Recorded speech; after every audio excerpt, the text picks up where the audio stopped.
the Orc army launches a full-scale invasion. The Great War of Races officially begins. Welcome back to episode 6 of The Rings of Power Season 2. The Dark Elf Arender swiftly moves through the depths of the forest, encountering several Orc sentries.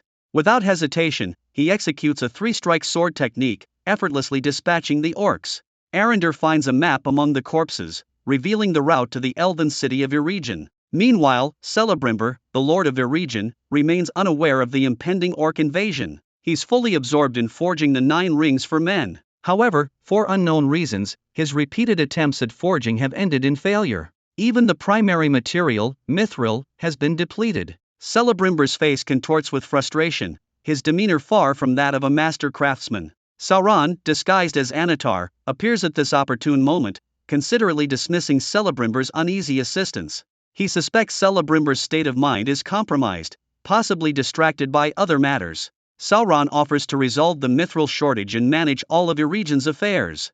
The tech-savvy Celebrimbor fails to realize that his authority as city lord is gradually being usurped. Someone reports to Sauron that a corpse washed up on the riverbank that morning. Upon seeing the inscription on the body, Sauron's expression slightly changes.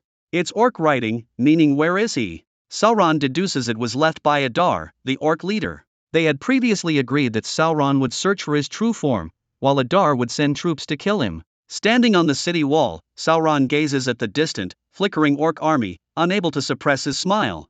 What Sauron doesn't know is that Adar has long since uncovered his identity. When Adar captured Galadriel earlier, he proposed cooperation instead of killing her because they share a common enemy. Adar produces Morgoth's crown, revealing he once used it to kill Sauron. He believes Sauron's resurrection is due to the crown losing its silmarils, which are now forged into the Elven rings.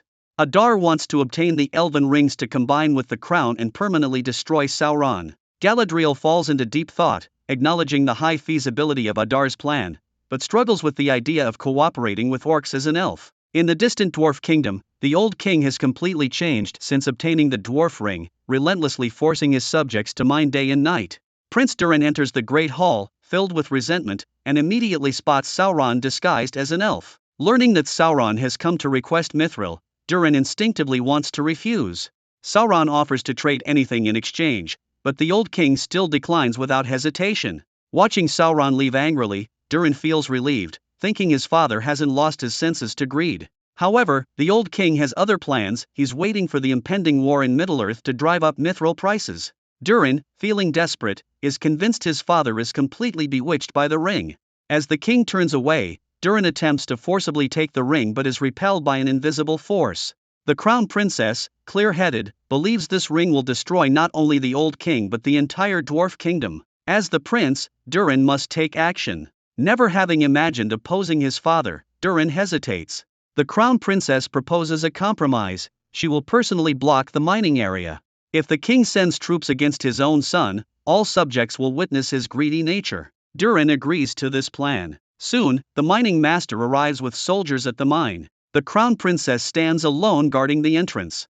As the soldiers attempt to force their way in, she activates her stone singer abilities, causing a swarm of bats to burst from the mine, scattering the soldiers.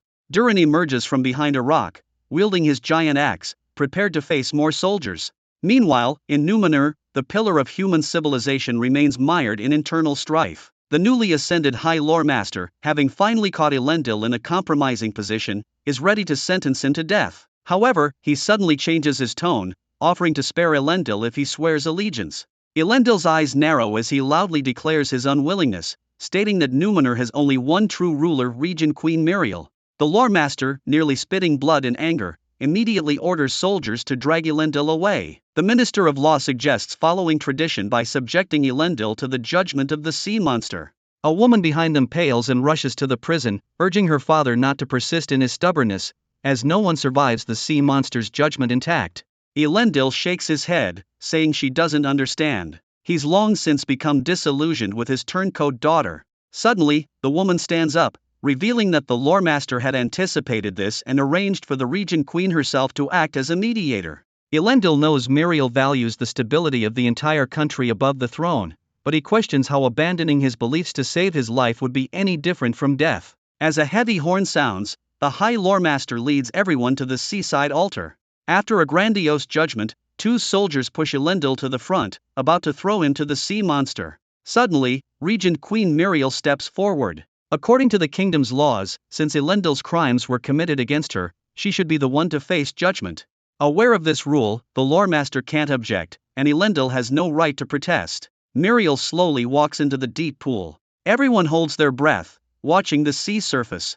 Within moments, Muriel is dragged underwater. She feels an enormous creature approaching, its murky eyes seeming to move slightly. After a long wait with no movement, just as they're about to declare Muriel dead, a massive wave surges upward, washing her ashore. According to kingdom tradition, anyone who passes the sea monster's judgment is destined to lead the people to glory. Undoubtedly, Muriel is the true ruler of this country. The High Loremaster, unwilling to accept this, uses the Palantir to glimpse the future but sees only the image of Sauron. Elsewhere, Istari, having reached the Run region, finally finds a reclusive sage. Under his guidance, Istari masters a bit of the secret fire art, allowing him to accurately foresee the future. Sensing his friend Nori is about to face danger, his heart leaps to his throat. The bearded Tom advises him to cast aside distractions, stating that to save others, one must possess great power.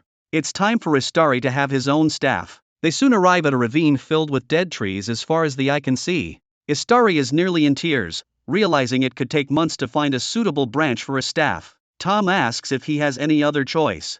Concerned for his friend's safety, Istari plans to rescue Nori first and then return to search for a staff. Tom immediately stops him, warning that missing this opportunity means he'll never find a staff. He must choose between saving millions of lives in Middle-earth or his friend Nori. With that, Tom vanishes, leaving Istari torn. In fact, Istari's prediction is spot on. His friend Nori is indeed in danger. The masked men under the Black Wizard are searching everywhere for him. If not for the Harfoot chieftain's protection at the cost of his life, Nori would have been captured long ago. As soon as the masked men leave, Nori decides to depart immediately to avoid burdening the Harfoots.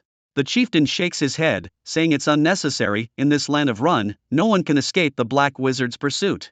Nori panics, ready to surrender himself, but his friend Poppy remains clear-headed. She realizes the Black Wizard wants Nori to get to Istari, emphasizing the old man's crucial importance. If anything happens to him, it could affect the fate of all Middle-earth. These words leave Nori equally conflicted. Meanwhile, Galadriel finally makes her choice. She reveals Sauron's entire plan, to lurk in a region and forge the Rings of Power, which will allow him to dominate not only elves and humans but also orcs. She mentions that the High King's army is also on its way to a region, and together they could subdue Sauron. However, Adar plans to strike first, believing the elves have all been influenced by the rings and might fight among themselves if they meet, playing right into Sauron's trap. Galadriel tries to dissuade him, arguing that his forces alone are insufficient to take a region. Adar doesn't respond but instead directs her gaze to the distance. The valley below is filled with fully armed orcs. Adar had already gathered forces from various regions.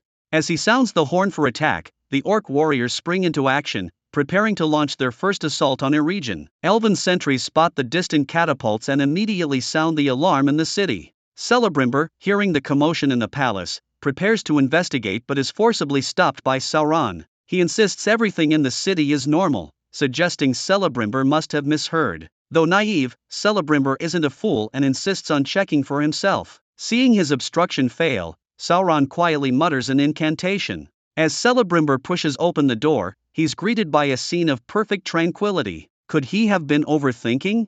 Sauron calmly walks out, stating that their urgent task is to forge the 9 rings for men, revealing he secretly brought some mithril from his visit to the Dwarf Kingdom. Celebrimbor is moved beyond words, vowing to create works surpassing those of his ancestors. The moment Celebrimbor returns to the palace, the city reverts to its chaotic state. Sauron walks towards the tower with composure, smiling as he gazes at the orcs across the river. His plan is unfolding smoothly. Meanwhile, the orcs skillfully operate the catapults, hurling fireballs towards the region. This concludes the content of episode 6 of The Rings of Power Season 2. This episode seems to portray Sauron as overly powerful, capable of creating illusions that deceive even a master craftsman.